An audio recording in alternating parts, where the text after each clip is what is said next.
구약 파노라마 10번째 시간입니다. 벌써 이제 구약 파노라마를 마무리할 시간이 되었습니다. 지금까지 잘 따라와 주셔서 너무나 감사하고 지금까지 공부의 내용을 통해서 여러분의 신앙에 많은 유익과 도움이 되었으면 좋겠습니다. 몇 번 말씀을 드렸는데 구약 파노라마 이 책 신청을 해 주십시오. 다른 분 주세요. 저는 영상만 보고 할게요 한 분들이 의외로 계시더라고요. 근데 제가 이 책을 여러분께서 신청해 주시는 걸 원할까요? 아니면 다른 분한테 양보하는 걸 원할까요? 여러분이 책을 가지시고 도움을 받으시면 더 좋을 것 같고요. 그리고 이 신약 파노라마, 이제 곧 신약 파노라마도 시작을 할 거거든요. 이 책이 있으면 여러분에게 조금 더 도움이 되실 것 같습니다. 물론 책이 없어도 영상을 통해서 PPT가 함께 보이기 때문에 많은 유익이 있을 것인데, 책이 있으면 제가 설명드리지 못한 부분들까지 더 많은 내용들이 있습니다. 그러니까 여러분에게 더 큰 도움이 될 것이니까요. 다른 분한테 이런 건 양보하지 마십시오. 여러분의 것을 삼기 위해서 책을 꼭 신청해 주시고 여러분이 성경 공부하는데 많은 도움이 되셨으면 좋겠습니다. 자, 오늘 10번째 시간 또 같이 달려보겠습니다. 자, 복습부터 해보겠습니다. 성경 목록과 그리고 이어서 이재양 목사님이 하는 그 모션 따라서 구약 전체 그 모션을 함께 따라해 보도록 하겠습니다.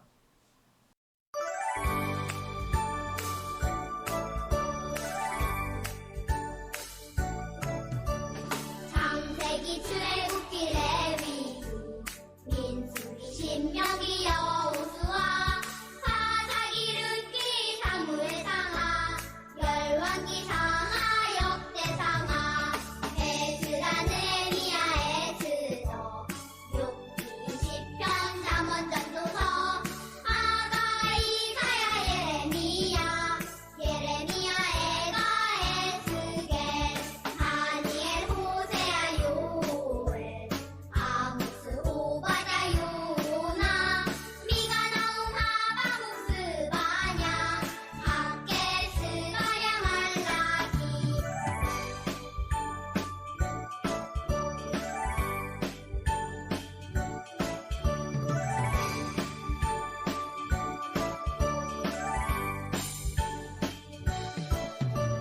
마태, 마가, 누가, 요한, 사도행전, 로마서, 고린도, 전후, 갈라디아서, 에베소서, 빌립보서, 골로새, 데살로니가, 전후서, 디모데, 전후, 디도서, 필레몬, 이브리야, 고고, 베드로, 전후, 요한, 일상, 유다서, 요한, 계시록, 구약 39권에다 신약 27권으로 성경은 66권이다.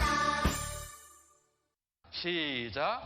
창조 타라 홍수 민족들 4,000년 우루 페르샤만 네 사람 데라 아브라함 사라 롯 티그리스 유브라데스 하란 데라의 죽음 갈릴리 바다 요단강 사해 지중해 이스라엘 이스마엘 이삭 에서 야곱 요셉 애굽 유대인 애굽 출애굽기 400년 속박 모세 내 백성을 보내라 안돼 열재앙 유월절 홍해 시내산 율법 성막 레이기입니다. 레위인과 제사장 오제사 7절기 인구조사 가데스 바네아 12정탐꾼 방황 죽음 모압 모세 두 번째 율법 죽음 여호수아 요단강 여리고 분할 정복 남북 분할 정착 12지파 사사 400년, 드보라, 기드온, 삼손 각각 그 소견에 옳은 대로 행하였더라. 오직 룻과 사무엘 외에는 통일 왕국 120년, 사울 무심, 다윗 전심, 솔로몬 반심. 분열왕국입니다. 분열왕국 400년, 남, 북, 유다, 이스라엘 20, 19, 8, 선지자 왈 회개하라 아니하면 쫓겨나리라. 아수르, 이스라엘, 흩음, 바벨론, 유다 포로 70년, 바사, 유다 귀한, 수르바벨 성전, 에스더 왕후, 에스라 백성, 느헤미야 성벽 400년, 침무 그리스도. 너무 잘하셨어요. 너무. 자, 오늘은 선지서를 함께 공부해 보도록 하겠습니다. 무슨 그림 같습니까? 선지서 소리만 들어도 눈이 자꾸 감긴다 하는 우리의 마음을 표현한 그림이 아닐까 싶습니다. 사람들이 선지서를 아주 어려워합니다. 다들 어렵다고 표현을 하는데, 선지서가 어려운 이유가 몇 가지 있습니다. 선지자의 이름이 굉장히 많이 나온다는 것이고, 그들이 언제 활동했는지, 어느 나라를 대상으로 했는지, 또 그들의 메시지가 무엇인지 잘 몰라서 어렵습니다. 반대로 이야기하면 선지자의 이름을 우리가 익숙하게 듣고 그들이 언제 활동했고 어느 나라를 대상으로 했는지를 확인하면 선지서를 이해하는 데 아주 큰 도움이 됩니다. 먼저 선지서의 질이 어느 나라를 대상으로 활동했는지, 이것을 먼저 생각해 보면 좋은데요. 북이스라엘을 향해서, 그리고 남유다를 향해서 활동한 선지자들이 있고요. 아수르와 관련해서 활동한 선지자가 있고, 바벨론과 관련된 선지자들이 있고, 그리고 예루살렘에서 포로 후에 예루살렘으로 돌아와서 활동한 선지자들이 있습니다. 독특한데 에돔을 향한 선지자도 있습니다. 이것을 생각하면 조금 더 쉽습니다. 자, 더 자세하게 여러분이 이 선지서의 조감도를 눈에 찍어 놓을 수만 있으면 선지서를 이해하는 데 굉장히 큰 도움이 됩니다. 여러분, 이 표 혹시 기억나십니까? 통일왕국 931년 9시 31분 그랬었죠? 그리고 분열왕국 북이스라엘, 그 다음에 남유다. 북이스라엘은 당연히 아수르에 의하여 멸망을 당하죠. 남유다는 훨씬 더 있다가 586년에 바벨론의 포로로 끌려가죠. 자, 분열왕국, 그리고 이렇게 포로 전 시대, 그 다음에 바벨론 포로로 있을 때의 시대, 그리고 포로 이후에 예루살렘에 돌아왔을 때의 시대. 이렇게 언제라고 하는 시대를 생각해 놓으면 선지서를 이해하는 데 굉장히 큰 도움이 됩니다. 그리고 그렇게 어렵지가 않습니다. 이제 하나씩 정리해 보겠습니다. 먼저 북이스라엘과 아수르를 생각해 보시면 화가 납니다. 화나. 아무리 회개하라 아니하면 멸망하리라 그렇게 소리치고 선포를 해도 안 돌아오는 겁니다. 그러니까 선지자들도 화가 나고 하나님도 화가 납니다. 그래서 화나입니다. 화는 호와 아죠. 그래서 호세아, 아모스입니다. 호세아서와 아모스서는 북이스라엘을 대상으로 쓰여진 선지서입니다. 그리고 아수르입니다. 요나서와 나훔입니다. 이것은 아수르를 대상으로 기록한 선지서입니다. 자, 북이스라엘과 아수르, 여기는 어떻다고요? 화난다고요. 화나. 북이스라엘을 향하여 쓰여진 선지서는 호세아, 아모스. 아수르를 향하여 쓰여진 선지서는 요나, 나훔입니다. 좀 이해가 되십니까? 자, 북이스라엘과 아수르. 호세아서는 그냥 쓰여진 게 아니고 북이스라엘을 향해서 한 거구나. 아모스서도 그렇구나. 이 이해하기가 쉬워지는 거죠. 자, 그 다음은 유다입니다. 남유다. 남유다를 향해서는 많은 선지자들이 있었는데 아무리 하나님의 말씀을 전해도 이스라엘 백성들이 돌아오지 않으니까 선지자들이 지친 겁니다. 지쳐서 풀이 죽어 있으니까 하나님이 나타나십니다. 그러면서 그 손에서 이걸 건네주십니다. 바카스. 선지자들에게 물어보십니다. 이게 뭔 줄 아냐? 선지자들이 대답합니다. 예, 바카스이에요. 그게 남유다입니다. 예, 바카스이에요. 보이십니까? 예, 바카스이에요. 예레미야, 하박국, 미가, 스바냐, 이사야, 예레미야, 에가, 요엘입니다. 자, 이 책들은 바카스이에요. 이 책들은 남유다를 향해 활동했던 선지자들, 선지서들의 이름이라는 겁니다. 이 조감도만 여러분 아시면 선지서를 이해하는데 굉장히 큰 도움이 된다고 여러 번 말씀을 드립니다. 자, 하나 똑 떨어진 게 있습니다. 바로 에돔입니다. 에돔을 향해 선포한 선지자가 바로 오바댜입니다. 오바댜. 에돔과 이스라엘은 형제거든요. 근데 형제 민족인데 에돔이 안 받아줍니다. 그러니까 오바댜 선지자가 오 받아줘 왜 안 받아줘? 오바댜입니다. 형제의 나라인 에돔이 받아주지 않고 오히려 다른 나라들과 합해서 이스라엘을 괴롭혔던, 그래서 하나님께서는 오바댜 선지자를 통해서 에돔에 대한 심판론을 말씀하신 선지서, 그것이 바로 오바댜 선지서입니다. 에돔을 향한 하나님의 말씀과 심판이 기록되어 있습니다. 그 다음은 포로 중에 있을 때입니다. 포로 중에 있을 때. 포로 중에 있을 때는 상태가 어떨까요? 다들 힘들어 지쳐서 겔겔거리고 있지 않겠습니까? 그래서 다겔겔입니다. 다니엘, 에스겔. 다니엘서와 에스겔서는 포로 중에 바벨론 땅에서 기록된 선지서입니다. 다겔겔. 포로 중에는 다겔겔하다. 다니엘, 에스겔.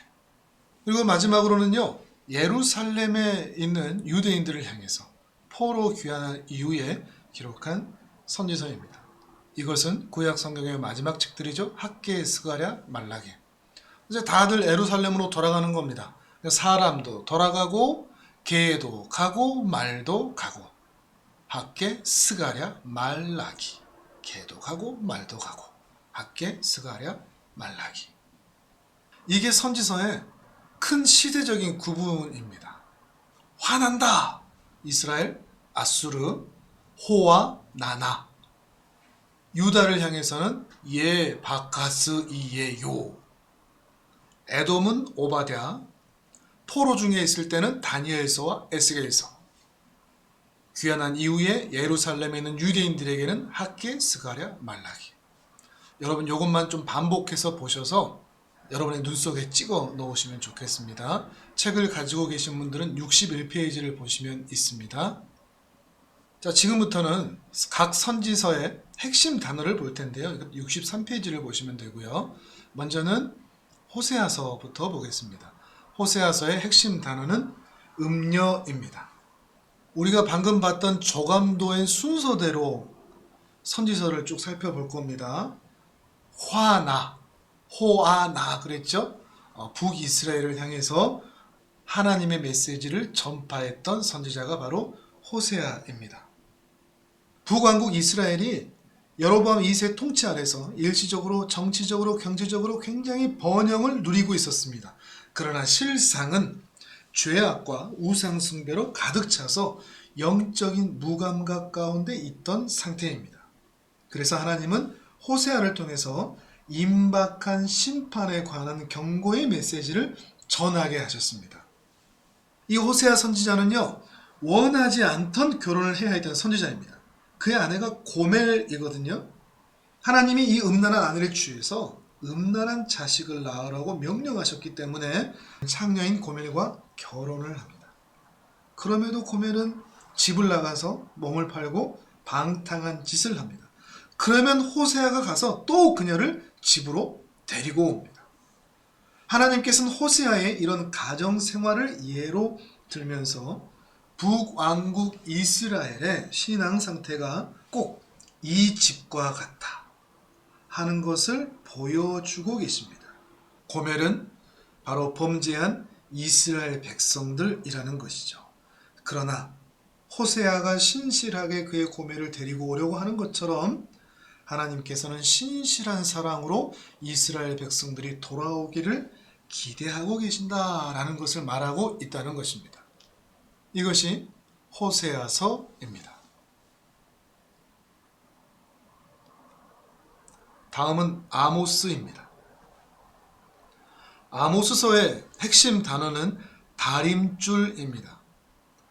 다림줄은 건물을 수직으로 측정하기 위해서 사용된 도구인데요. 아모스를 읽어보면 여호와께서 여러 가지 환상을 주시는데 그 중에 다림줄 환상이 있습니다. 주님께서 담벼락에 이 다림줄을 들고 서 계시는 거죠. 이스라엘 백성의 신앙을 측정하고 계신다는 것입니다. 몇 점이 나왔을까요? 빵점이 나왔습니다. 그래서 호아, 화, 심판이 불가피하다는 것입니다. 여러분, 하나님께서 이렇게 다림줄로 우리의 신앙 점수를 재신다고 하면 우린 몇 점일까요? 그 당시에는 모두가 다 빵점일 수밖에 없었습니다. 부패가 너무 심했습니다. 지도층, 제사장, 선지자는 물론이고 교회와 나라도 정치가도 모두가 다 썩었습니다. 하나님의 말씀을 듣지가 않습니다. 그러면서도 자기 자신은 저렇게 휘파람만 불면서 괜찮다고 생각을 합니다. 아모스입니다. 자, 그 다음은 아수르를 향한 심판의 메시지 요나입니다. 요나의 핵심 단어 큰 물고기. 요나서는 구약 성경의 다른 어떤 책들보다 모든 인간을 향하신 하나님의 보편적인 사랑과 관심을 보여주고 있는 책이라고 할 수 있습니다. 요나 선지자는 이방 나라인 아수르에 메시지를 전하라고 명령을 받습니다. 그러나 요나는 불순종합니다. 니느웨로 가라고 했는데 정반대인 다시스로 가는 배를 타고 맙니다. 다시스는 지금의 스페인이거든요. 정반대입니다. 도망을 가고 있는 거죠. 하나님께 불순종할 때 하나님께서는 큰 폭풍을 만나게 하시고 뱃사람들의 안전을 위해서 바다에 던져지게 됩니다. 이렇게 불순종했지만 하나님께서는 은혜로 예비하셨던 큰 물고기 속에 3일 동안을 있게 합니다. 물고기 뱃속에서 온갖 더러운 것들을 다 받지 않겠습니까? 그가 그 속에서 무엇이라고 하는가 하면 수올의 뱃속, 곧 죽음 직전의 경험을 했다는 것을 말하고 있습니다. 그리고 그는 회개하고 돌이킵니다. 그가 회개하자 큰 물고기가 육지로 토해냅니다. 그래서 요나는 아수르의 수도 니느웨에 가서 메시지를 전합니다. 니느웨 성은 엄청난 곳이거든요. 성벽의 길이만 13km, 성벽의 높이만 60m 이상, 성벽의 두께는 마차 3대가 나란히 달릴 수 있는 넓이라고 합니다. 그만큼 이 느느웨 성은 매우 크고 단단했습니다. 그런데 그 성에 들어가서 요나가 하룻길을 행하면서 외칩니다. 40일이 지나면 이 성이 무너지리라. 40일이 지나면 이 성이 무너지리라. 무너진다는 게 뭐 말이 되겠습니까? 이런 단단한 성 안에 있는 사람들이요. 그런데 놀라운 일이 생겨납니다. 그 성의 사람들이 요나의 메시지를 듣고서 회개하기 시작하는 겁니다. 하나님을 믿고 베옷을 입고 금식을 하는 겁니다. 악한 길에서 떠나 하나님께 돌아오는 것이죠. 그러자 이 니느웨 백성을 하나님께서 용서하시며 멸망시키지 않고 구원을 약속해 주십니다. 그런데 이 상황을 싫어하는 단 한 사람이 있습니다. 그가 바로 요나입니다. 우리 이스라엘을 괴롭힌 이 이방 민족을 하나님께서 왜 구원하시느냐 하는 것이죠. 그걸 매우 싫어합니다. 그래서 성 밖에서 하나님이 어떻게 하시나 보자 초막을 짓고 앉아서 기다리고 있습니다. 하나님께서는 그 요나를 불쌍히 여기시고 박넝쿨을 준비해 주셔서 그늘막까지 제공해 주십니다. 박넝쿨 때문에 매우 기뻐했던 요나가 다음날 벌레가 먹어서 사라진 박넝쿨로 인해서 뜨거움에 노출되자 또다시 죽기를 구합니다. 차라리 죽여달라는 것이죠. 그러면서 하나님께서 이런 말씀을 하십니다. 내가 수고도 아니하였고 재배도 아니하였고 하룻밤에 났다가 하룻밤에 말라버린 이 박넝쿨을 아꼈거든.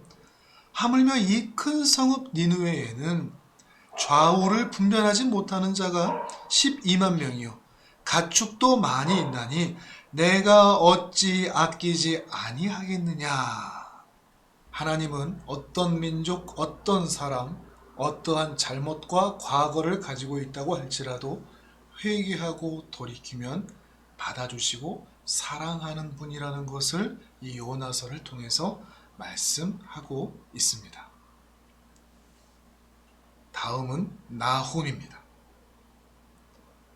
나훔의 핵심 단어는 홍수입니다. 짧은데 메시지가 아주 강합니다. 요나가 아수르에 가서 메시지를 전했을 때 회개했다고 그랬죠? 근데 시간이 지나니까 또 그 본색이 드러납니다. 니느웨 백성이 또다시 악을 행합니다. 그래서 한 번 더 하나님께서는 나훔 선지자를 통해서 메시지를 전하게 하십니다. 너희들이 회개하지 않으면 홍수로 심판을 받을 거다. 니느웨 사람들이 이번에는 회개는 하지 않고 콧방귀를 낍니다. 말도 안 된다면서 말이죠. 니느웨 성은 난공불락의 요새이거든요. 그렇게 두껍고 높은 성이 어떻게 홍수가 와서 무너진다는 것입니까? 도무지 말이 안 된다는 것이죠. 그런데 정말 역사적으로 매우 중요한 일이 발생합니다. 바벨론 군사들이 티그리스 강의 물을 다 막아서 저장해 놓고 많은 물을 모아놓은 다음에 수문을 갑작스럽게 열어서 그 많은 물들이 니느웨 성 방향으로 흘러가게 합니다. 갑작스럽게 몰려온 거대한 홍수로 인해서 니느웨 성이 무너지고 맙니다. 그리고 니느웨가 홍수로 인해서 성벽이 무너지고 혼돈에 빠져 있을 때 바벨론 군사들이 몰려와서 성을 정복하고 결국 아수르를 무너뜨립니다. 그렇게 강했던 아수르, 북이스라엘을 멸망시켰던 이 아수르가 선지자의 경고를 연거푸 듣지 않았기 때문에 BC 612년에 완전히 멸망을 당합니다. 나훔, 홍수. 이번에는 예레미야입니다. 자, 이제는 남유다로 내려갑니다. 예, 바카스 이에요로 갑니다. 예레미야의 핵심 단어는 썩은 띠입니다. 예레미야는 눈물의 선지자로 알려져 있습니다. 나라와 민족을 너무나 사랑했던 사람. 그런데 그 나라와 민족을 위해서 심판을 말하지 않으면 안 되었던 사람. 그가 바로 예레미야입니다. 심판을 계속 말하기 때문에 사람들이 싫어합니다. 거짓 선지자라고 왜곡을 합니다. 친바벨론주의자다, 매국노다, 거짓말장이다. 이런 오명을 쓰고 폭행을 당하고 감금까지 당하는 고초를 겪기도 합니다. 그럼에도 끝까지 하나님의 말씀을 전했던 그리고 기도했던 눈물의 선지자가 바로 예레미야입니다. 하나님께서 예레미야에게 굉장히 많은 환상을 보여주시는데 그 환상 중에 하나가 바로 썩은 띠 환상입니다. 어느 날 하나님께서 예레미야에게 배로 된 띠를 두르라고 하십니다. 그리고 바벨론의 유브라데 강가로 가게 한 다음에 그 띠를 강가 바위 틈에 감추라고 하십니다. 그리고 여러 날이 지난 후에 감추었던 그 띠를 다시 가져오라고 합니다. 그럼 그 띠가 어떻게 되었을까요? 다 썩었겠죠? 썩은 냄새가 진동을 합니다. 이렇게 썩어서 냄새나는 띠, 이것은 부패한 남유다의 신앙을 상징하고 있습니다. 왜 하필이면 유브라데 그 강 바위 틈에 그것을 묻으라고 하셨겠습니까? 남유다가 부패함으로 인해 결국은 바벨론의 포로로 잡혀갈 것을 예언하시는 말씀이라 할 수 있습니다. 예레미야는 이렇게 유다에 대한 심판을 선포하지만 하나님께서는 결국 유다 백성을 회복시키시고 자신의 계획을 이루어 가실 것을 선포한 선지자가 바로 예레미야입니다. 순서는 조금 다르지만요. 에레미야를 했으니까 에레미야 애가를 먼저 하겠습니다. 에레미야 애가의 핵심 단어는 눈물입니다. 구약 성경 중에 가장 슬픈 책이라고 할 수 있습니다. 에레미야 선지자가 예루살렘의 멸망에 대한 개인적이며 민족적인 비탄을 시적으로 표현하면서 선포된 메시지가 가득하거든요. 하나님께 불순종한 대가를 톡톡히 치르면서 남유다는 바벨론에 의하여서 주전 586년에 완전히 무너지고 맙니다. 선지자는 한때 자랑스러웠던 도시 예루살렘을 바라봅니다. 그런데 그 자랑스럽던 예루살렘이 완전히 무너지는 것이죠. 그 무너진 예루살렘을 바라보면서 너무나 슬퍼서 눈물로 쓴 편지가 바로 이 에레미야 애가입니다. 근데 그렇게 슬퍼하다가 갑자기 그의 중심에 회상하는데 여호와의 신실한 약속이 생각났습니다. 여호와께서 우리를 회복시켜 주실 것이다. 이런 소망을 갖고 에레미야가 다시 일어난 겁니다. 에레미야가 3장에 보면 20절에 이런 말이 있습니다. 내 마음이 그것을 기억하고 내가 낙심이 되오나 이것을 내가 내 마음에 담아 두었더니 그것이 오히려 나의 소망이 되었사옴은 여호와의 인자와 긍휼이 무궁하심으로 우리가 진멸되지 아니함이니이다. 이것들이 아침마다 새로우니 주의 성실하심이 크시도소이다. 아멘. 비록 유다는 죄를 지어 망하게 되지만 에레미야가 그 심중에 떠올린 것은 여호와의 신실하심, 성실하심이었습니다. 여호와의 인자와 긍휼이 무궁하시기 때문에 우리가 아주 망하지는 않을 것이다 라는 소망을 갖게 된 것이죠. 이 소망은 상황으로 얻어진 것이 아니라 하나님으로 소망을 얻게 하시는 것입니다. 우리도 이처럼 신실하신 하나님을 늘 기억하며 아무리 힘들고 어렵고 눈물 흘린 상황이 있다 할지라도 하나님을 향한 믿음을 가지고 그 심중에 소망을 든든히 붙잡을 수 있기를 바랍니다. 에레미야 애가 눈물. 이번에는 하박국입니다. 하박국의 핵심 단어는 파수꾼입니다. 하박국 선지자는 하나님께 질문을 던지고 따집니다. 하나님, 이 남유다 이렇게 부패했는데 이대로 두십니까? 그러자 하나님께서는 그래 다 계획이 있다. 내가 저 포악한 갈대아 사람 저 바벨론을 일으켜서 내가 유다를 심판할 것이다. 이 얘기 듣고 하박국이 깜짝 놀랍니다. 아니 바벨론은 이방 나라고 죄로 물든 나라인데 어찌 하나님의 백성이 그런 나라에 멸망당할 수 있다는 말입니까? 말도 안 됩니다. 따집니다. 그러면서 파수대에 오릅니다. 진짜 그렇게 하시는지 지금도 마음에 들지 않거든요. 하나님께서 말씀하십니다. 바벨론은 물론 죄로 물든 나라다. 부도덕한 나라다. 그런데 바벨론의 모든 죄가 동일하게 유다에서도 행해지고 있다. 그래서 남유다는 멸망을 당해야만 옳다. 그런데 남유다가 멸망당한 이후에 바벨론도 심판을 당할 것이다. 죄에 대한 심판이 예정되어 있다 하는 것입니다. 그러면서 비록 상황은 이러할지라도 정말 의인이라면 나를 믿고 따라오는 사람이라면 그는 끝까지 믿음으로 이 모든 상황을 지켜볼 것이다. 의인은 그의 믿음으로 말미암아 살 것이다. 물이 바다를 덮음같이 여호와를 인정하는 것이 세상에 가득하게 될 것을 믿음으로 소망할 것이다. 이런 말씀을 합니다. 그리고 드디어 하박국이 무언가를 깨달은 것이죠. 하나님의 주권과 하나님의 일하심이 반드시 선하게 역사될 것을 믿는 것입니다. 그러면서 하박국은 그 불평이 감사로 바뀌면서 이런 믿음의 선포를 하죠. 비록 무화과 나무가 무성하지 못하며 포도나무에 열매가 없으며 감람나무에 소출이 없으며 밭에 먹을 것이 없으며 우리의 양이 없으며 외양간에 소가 없을지라도 그래도 나는 여호와로 말미암아 즐거워하며 나의 구원의 하나님으로 말미암아 기뻐하리로다. 하박국서에서 변화되는 것이 있다면 딱 하나입니다. 그것은 하박국 선지자의 마음입니다.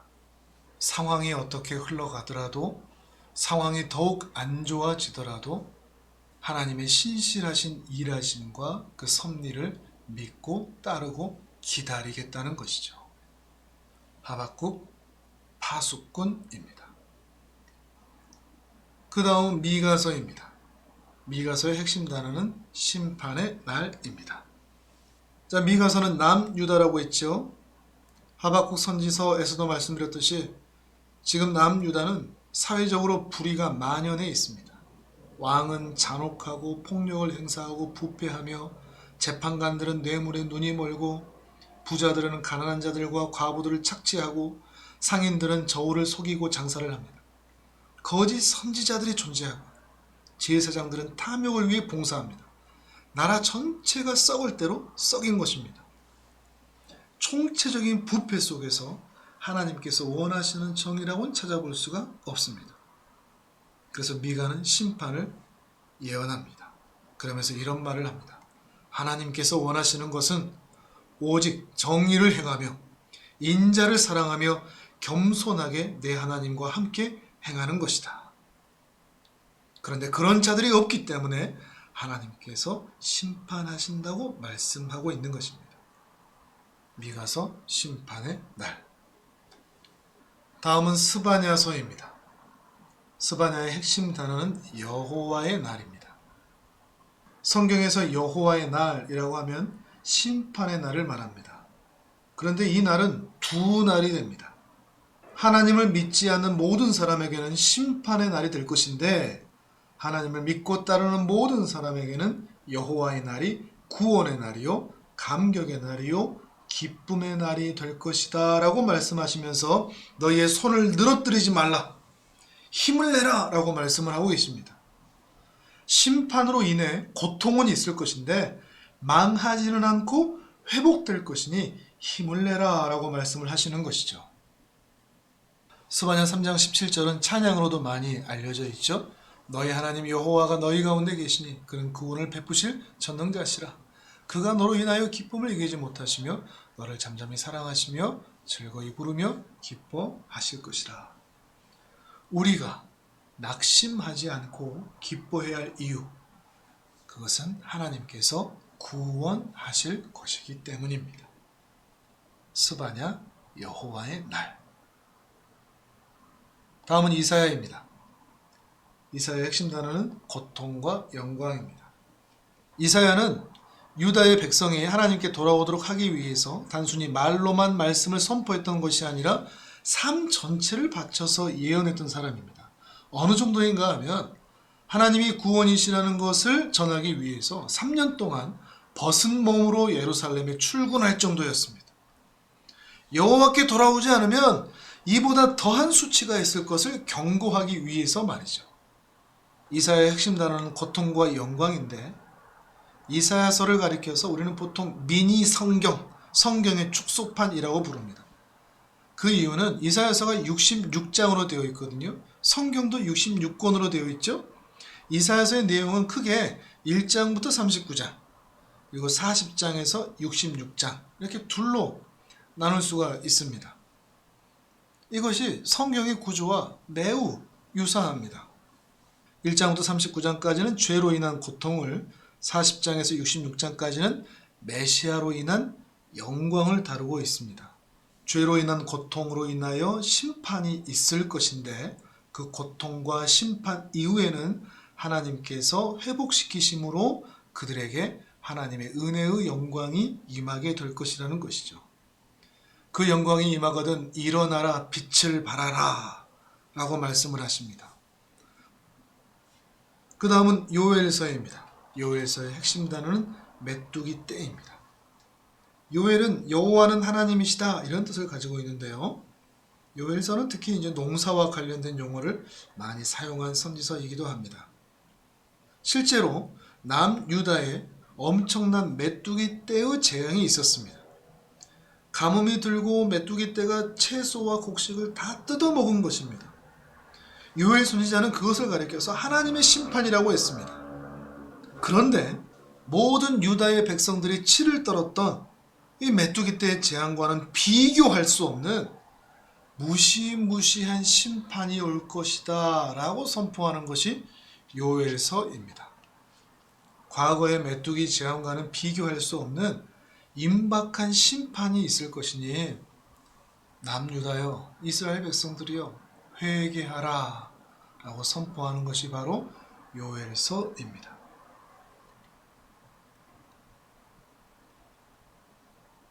다음은 오바댜입니다. 오바댜의 핵심 단어 형제를 지키는 자입니다. 오바댜서는 구약에서 가장 짧은 책인데요. 한 장으로 되어 있죠.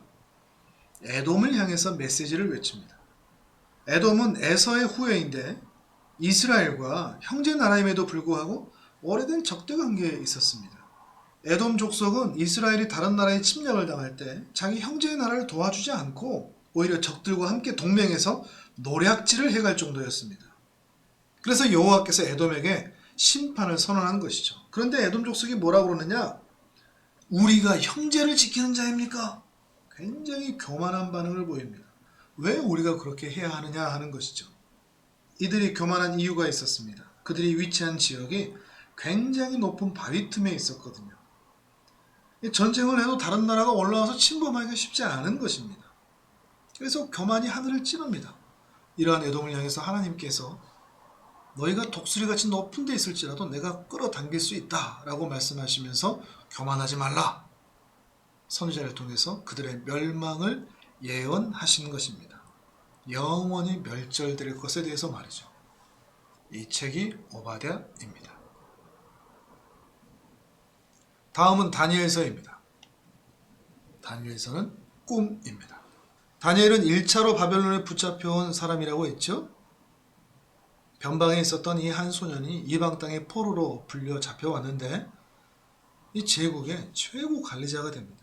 하나님께 주신 지혜와 총명을 마음껏 발휘합니다.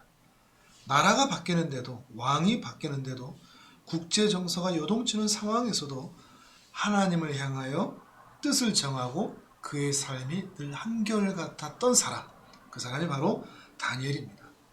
다니엘은 꿈과 관련된 이야기들이 굉장히 많이 나오거든요. 그 중에 대표적인 것이 느부갓네살 왕이 꾸었던 신상에 대한 꿈입니다. 이 신상에 대한 꿈은 우리가 후에 신약 파노라마를 할 때 신구약 중간기와 관련해서 함께 보게 될 것인데 느부갓네살 왕이 신상의 꿈을 꾸는데 이 꿈 내용을 다니엘이 해석을 한 것입니다. 신상의 머리는 금이고 가슴과 팔은 은이고 배와 넓적다리는 동이고 종아리는 철이고 발은 진흙입니다. 근데 그것은 각 나라를 의미한다고 합니다. 팔과 가슴인 나라가 머리를 치고 그 밑에 있는 나라가 가슴을 치고 첨장 멸망시킵니다. 이게 무슨 말인가 하면 바벨론이 처음은 강성할 것인데 바사가 일어나서 바벨론을 칠 것이며 그 바사를 헬라가 일어나서 칠 것이며 또 헬라를 로마가 칠 것이다. 그런데 그 로마도 망할 것이다. 그러나 영원토록 멸망하지 않는 나라가 있다. 세상의 흥망성쇠에 의하여서 나라는 일어났다가 망하지만 결코 망하지 않는 나라가 있는데 그 나라는 영원한 하나님의 나라다. 이 꿈에 대한 해석을 다니엘이 합니다. 이 이야기는 신약 파노라마 들어가서 다시 한번 살펴보도록 하겠습니다. 다니엘서는 꿈입니다. 이방 나라의 흥망성쇠, 이방 나라와 이스라엘의 미래. 다음은 에스겔입니다. 에스겔의 핵심 단어 마른 뼈입니다. 예레미야가 눈물의 선지자라고 한다면 에스겔은 비전의 선지자라고 할 수 있습니다. 하나님께서 에스겔에게 많은 환상을 보여주시는데 어느 날 하나님께서 에스겔을 골짜기로 데리고 가십니다. 거기에 뼈가 가득 쌓여 있습니다. 여호와께서 물으십니다. 에스겔아, 저 마른 뼈들이 살겠느냐? 에스겔이 뭐라고 대답합니까? 아주 지혜롭게 대답합니다. 주여, 주님께서 아십니다. 모를 땐 이게 최고죠. 알지 못하면 아는 체 하지 않는 겁니다. 하나님께서 에스겔에게 저 말라 비틀어진 뼈들에게 하나님의 말씀을 전하게 하십니다. 그러면 그 뼈들이 다 붙는다고 하시는 겁니다. 에스겔이 순종합니다. 하나님의 말씀을 전합니다. 그 결과 뼈들이 조각조각 맞춰지면서 힘줄이 생기고 살이 붙고 그 위에 가죽이 덮입니다. 그런데 생기가 없습니다. 그래서 여호와께서 에스겔에게 생기를 향하여 태어나라고 말씀합니다. 생기야, 사방에서부터 와서 이 죽음을 당한 자에게 불어서 살아나게 하라. 그렇게 태어나며 명하자 그 뼈들이 살아나고 큰 군대가 됩니다. 이 환상은 포로로 잡혀온 유다가 지금은 이렇게 마른 뼈같이, 아예 말라 비틀어진 뼈같이 되었지만 여호와께서 하나님의 말씀을 통해서 다시 일어나게 할 것이며 생기를 불어넣어 주셔서 결국은 회복시킬 것을 의미하는 소망의 메시지인 것입니다. 에스겔서는 마른 뼈입니다. 그 다음은 학개입니다. 핵심 단어는 성전입니다. 학개서는 두 번째로 구약에서 짧은 책인데요. 수룹바벨, 기억나십니까? 1차 포로 귀환 수룹바벨 성전이었죠. 수룹바벨과 함께 돌아온 백성들이 무너졌던 성전을 다시 재건하기 시작했습니다. 그러다가 먹고 사는 문제, 사마리아 사람들의 방해, 여러 역경으로 인해서 성전 건축하다가 중단했습니다. 시작했는데 중단을 해서 무려 15년 반을 방치하고 말았습니다. 왜냐하면 하나님의 성전보다 자기 집이 더 중요했거든요. 자기 집을 짓는 데는 빨랐는데 하나님의 성전은 방치한 것입니다. 그래서 이들의 게으름과 나태함에 대해서 너희는 회개하라. 성전을 위처럼 왜 내버려 두느냐? 너희는 즉각 회개하고 빨리 하나님의 성전을 지어라 선포한 것이죠. 시작한 것을 끝내라는 것입니다. 그리고 그의 외침을 통해서 결국 성전은 완공됩니다. 그 다음은 스가랴입니다. 메시아에 대한 준비입니다. 소선지서 중에 소선지서가 12권이었죠. 가장 긴 책이 스가랴입니다.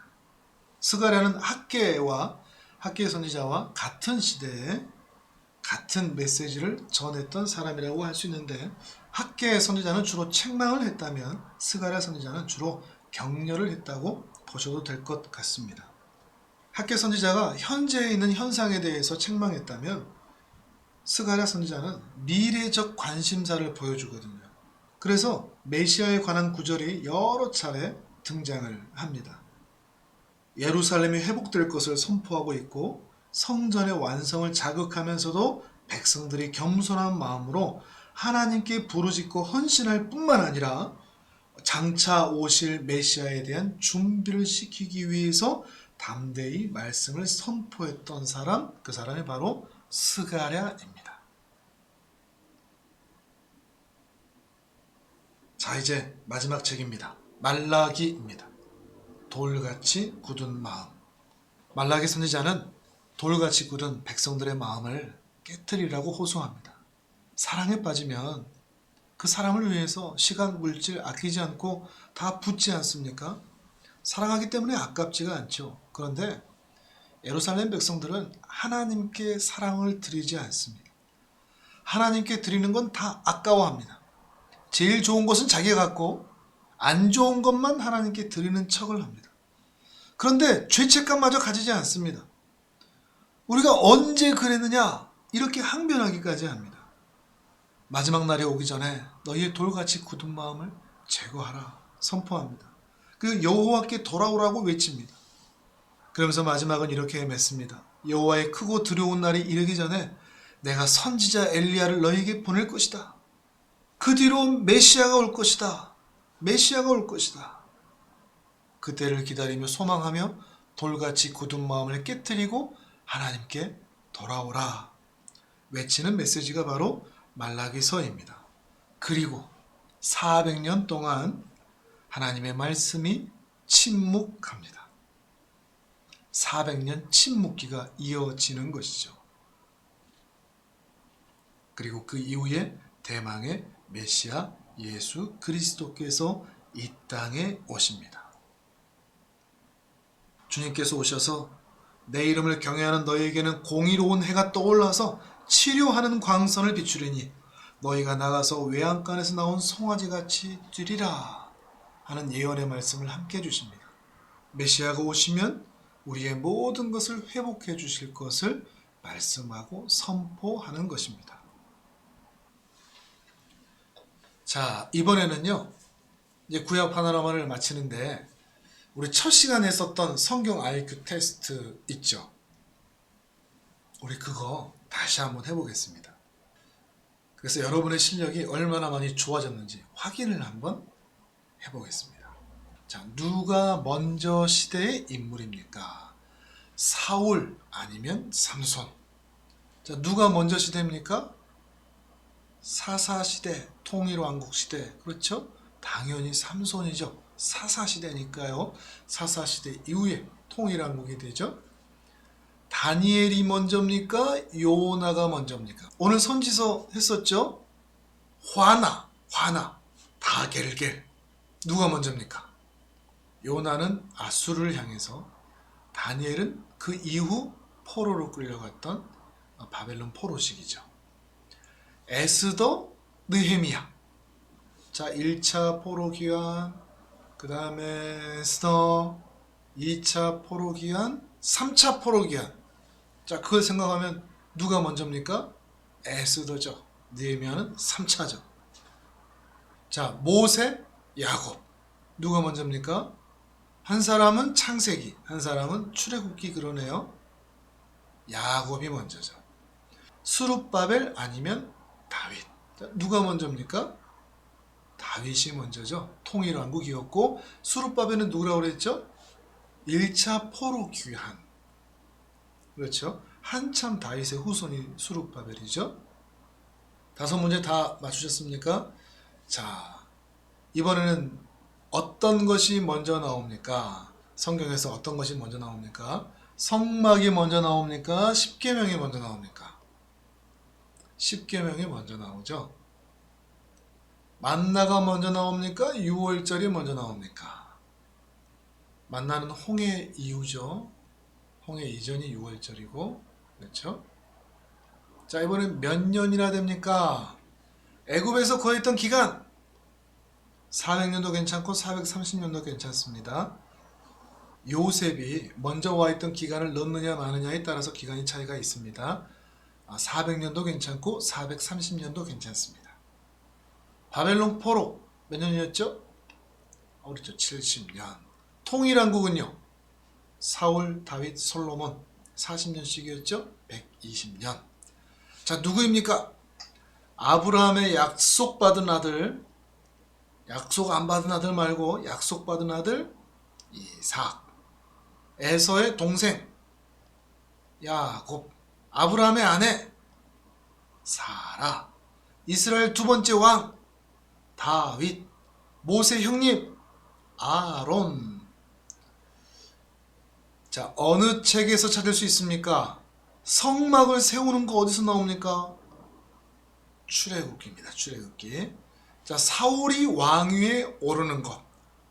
사무엘상, 사무엘하 이렇게 이어지죠. 사울이 먼저 나오죠. 사무엘상. 다윗은요, 밧세바는요, 그 다음 책이죠. 사무엘하. 12정탐꾼. 그렇죠. 민수기입니다. 10재앙, 10가지 재앙. 출애굽기입니다. 요셉은 어디서 나옵니까? 창세기. 기도원은요, 사사기에 나오죠. 예루살렘 멸망, 열왕기 하. 에돔에 대한 예언, 에돔 나왔네요. 받아줘. 오바댜. 마른 뼈 골짜기, 에스겔. 실력이 좀 많이 늘어나신 것 같습니까? 여러분에게 많은 도움이 되었으면 좋겠고요. 이제 구약 파노라마를 마치는데 이제 신약 파노라마를 시작해야 되는데 구약과 신약에도 400년 침묵이 있듯이 아주 약간의 침묵 기간을 좀 두고 여러분에게 복습의 시간을 조금 가지셨으면 좋겠고 또 아직 따라오지 못한 분들이 있을 수 있기 때문에 그분들이 또한 시간을 가질 수 있도록 약간의 시간을 두고 신약 파노라마를 시작하도록 하겠습니다. 복습하시면서 책 주문도 꼭 해주시기 바랍니다. 저는 여러분의 책을 많이 가져가셨으면 좋겠습니다. 자, 이렇게 구약 파노라마 마칩니다. 자, 우리 마지막으로 모션 한번 해보고 나중에 신약 파노라마에서 뵙도록 하겠습니다. 감사합니다. 시작. 창조 타라 홍수 민족들 4,000년 우루 페르샤만 네 사람 데라 아브라함 사라 롯 티그리스 유브라데스 하란 데라의 죽음 갈릴리 바다 요단강 사해 지중해 이스라엘 이스마엘 이삭 에서 야곱 요셉 애굽 유대인 애굽 출애굽기 400년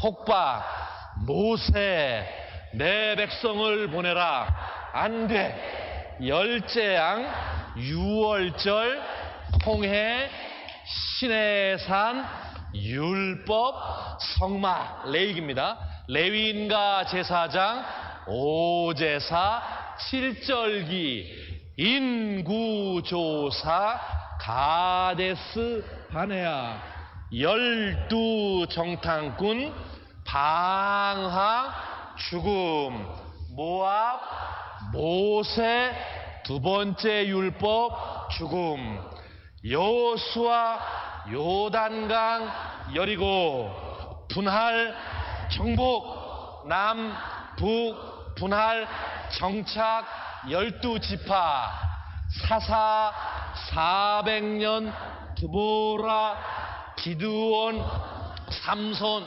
각각 그 소견에 옳은 대로 행하였더라. 오직 룻과 사무엘 외에는 통일 왕국 120년 사울 무심 다윗 전심 솔로몬 반심 분열왕국입니다. 분열왕국 400년 남북 유다 이스라엘 20 19 8 0 선지자 왈 회개하라 아니하면 쫓겨나리라 아수르 이스라엘 흩음 바벨론 유다 포로 70년 바사 유다 귀한 수르바벨 성전 에스더 왕후 에스라 백성 느헤미야 성벽 400년 침묵 그리스도 너무 잘하셨어요. 너무.